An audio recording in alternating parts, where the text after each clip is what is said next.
기술이 전쟁과 평화의 섬세한 균형을 바꾸어 놓은 것은 인류 역사에서 여러 차례 일어났었습니다. 하지만 드론이 가져온 변화는 그 중에서도 가장 커 보입니다. 이제 버튼을 한 번만 누르면 전쟁이 가능해졌습니다. 미국은 지난 5일 이라크 바그다드 국제공항 도로에 있던 이란 군부 실세인 솔레이마니 차량을 드론으로 공격하여 사망케 했습니다. 솔레이마니는 80년대 이란 이라크전에서 맹활약한 무공으로 30살의 나이에 사단장에 오른 이란 군부 최고의 실세였습니다. 솔레이마니는 대미 강경파로도 유명하였고 이란 내부에서는 반미를 상징하는 인물이었습니다. 2018년 트럼프 대통령은 미국 드라마 왕자의 게임 포스터에 제재가 오고 있다는 문구와 자신의 사진을 합성한 사진을 올리고 이란에 경고를 하자 솔레이마니는 당신은 내가 상대한다라는 메시지와 포스터를 올려 맞대응을 약속했습니다. 미국은 지난 9.11 테러 이후 반미를 상징하는 솔레이마니 제거는 미 국방부가 대통령에 보고하는 옵션 중의 하나였습니다. 도널드 트럼프 미국 대통령도 지난달 28일 전까지만 해도 거부했던 옵션이었습니다. 하지만 트럼프 대통령의 마음이 변한 건 친이란 성향의 시위대가 이라크 바그다드에 위치한 미국 대사관을 공격하면서부터입니다. 바그다드 미국 대사관이 습격을 당하자 트럼프 대통령은 그 배후로 이란을 지목했고 솔레이마니 제거 명령을 내린 것으로 보입니다. 미국은 솔레이마니를 제거하기 위해 일주일 전부터 동선을 꼼꼼히 체크해온 것으로 전해졌습니다. 미국 언론은 이번 작전은 기회표적 방식으로 수행되었다고 전했습니다. 노출된 적의 동선을 파악하여 공격을 가했다는 의미입니다. 작전을 실행에 옮긴 건 MQ-9 리퍼 드론이었습니다. MQ-9 리퍼는 하늘의 암살자 또는 헌터 킬러로 불립니다.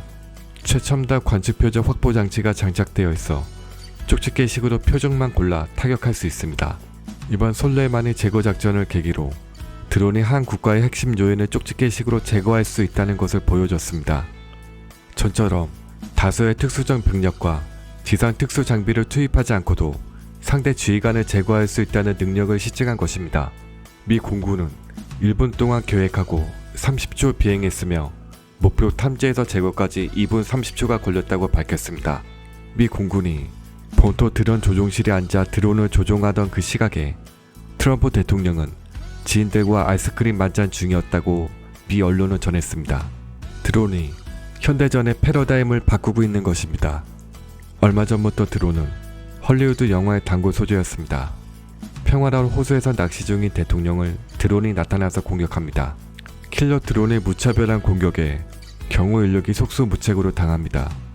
지난해 개봉한 영화 엔젤 해즈 폴론의 드론 공격 장면입니다.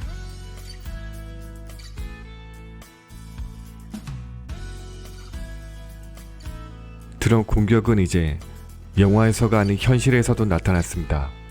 연설 중인 베네수엘라 대통령 앞에서 터진 폭발물 역시 드론 소행이었습니다.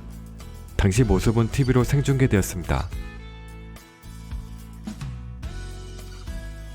지난해 7월엔 세계 최대 유전 기업 아람코의 유전이 불길에 휩싸였습니다. 이 유전을 공격한 것은 미사일이 아닌 대당 1000만원짜리 드론이었습니다. 드론의 강점은 가성비입니다. 대규모 병력이나 지원 시설 없이도 적을 죽이거나 상대 측 시설과 핵심 장비를 파괴할 수 있습니다. 오바마 대통령 시절에 드론 공격으로 사살된 알카에다 조직원은 3,000여 명이 넘는 것으로 알려졌습니다. 드론 공습이 새로운 전쟁 방식으로 자리매김하고 훨씬 더 많은 전투에 사용될 것이라는 건 엄연한 사실입니다. 미국의 피해 복수를 다짐한 이란 역시 상당한 수준의 드론을 보유한 것으로 알려져 있습니다. 이란은 미국 무인 정찰기 RQ-170 센트럴을 역설계해 샤이드 129 무인기를 개발해서 작년에 이를 개량한 시모르그를 실전 배치했습니다. 8발의 미사일을 장착해 공격하거나 정찰하는 데 동원할 수 있고 작전 반경은 1500km, 최고 고도 7620m, 최대 적재량은 400km에 이릅니다. 이란이 공격용 드론을 이용해 중동의 미군 기지나 미국 대사관 등의 시설을 보복 공격한다면 사실상 드론 대리전과 같은 상황이 발생합니다. 만약에 드론으로 공격과 보복이 본격화된다면 사람이 드론을 이용해 대신 전투를 벌이는 드론 전쟁 시대가 열리게 되는 것이라고 전문가들은 지적합니다. 한국도 드론 개발에 한창입니다. 카이는 국내 최초로 육군의 실전 배치대 운영 중인 RQ-101 개발과 양산을 2000년까지 진행했습니다. 대한항공도 4단급 정찰용 무인기를 2015년부터 양산 중이고 수직 이착륙이 가능한 틸트로터 무인기도 2020년까지 상용화한다는 방침입니다. 만약 미국과 이란이 전쟁을 개시하면 드론이 전변에 나설 최초의 전쟁에 대할 가능성이 아주 높습니다. 이젠 중요한 전쟁 무기로 사용되고 있는 드론.